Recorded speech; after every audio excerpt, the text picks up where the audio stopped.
From the Detroit Free Press, I'm Robin Chan with today's Voice Briefing. It's Friday, February 2nd, 2024. This is Phoebe Wall-Howard, an automotive reporter at the Detroit Free Press.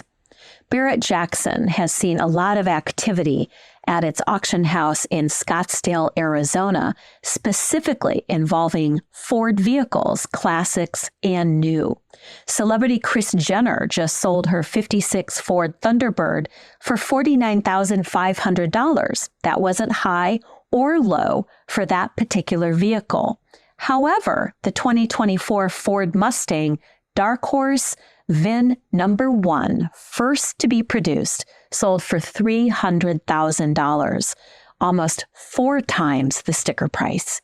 Go to Freep.com to see photos and see which vehicles sold for $200,000 and $300,000. Freep.com. I'm Kylie Martin for the Detroit Free Press.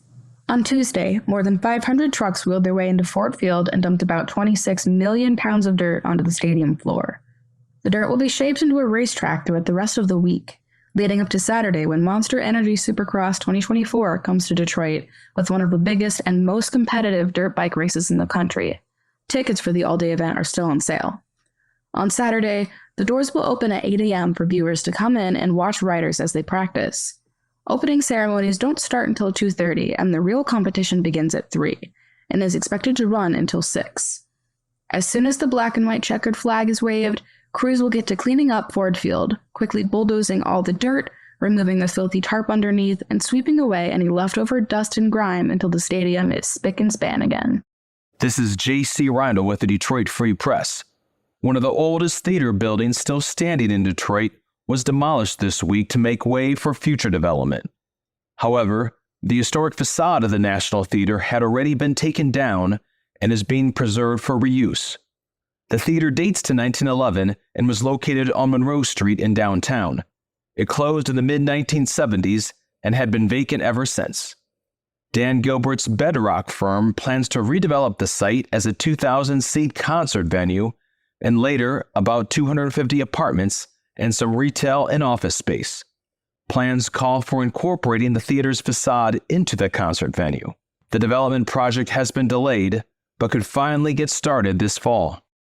I'm Andrew Burkle with the Free Press Sports Department, and the Detroit Lions are officially running it back with the same coordinators that helped them achieve their historic turnaround.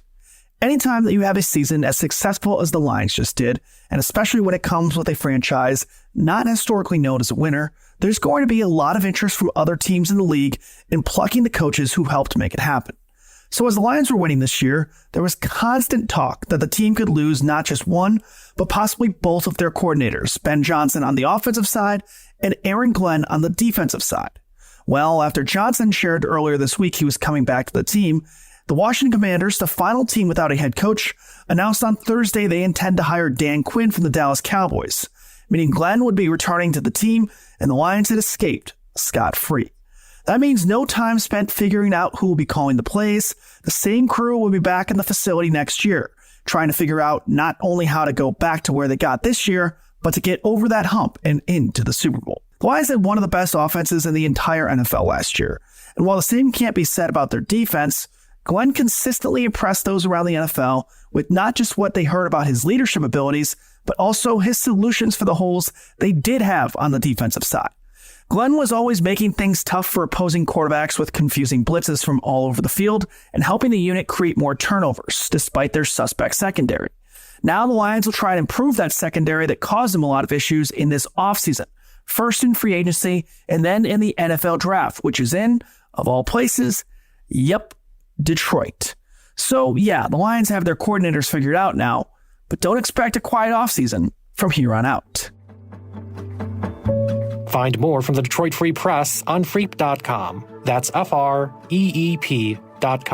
Thanks for listening. Have a great weekend, and you'll hear more from us Monday.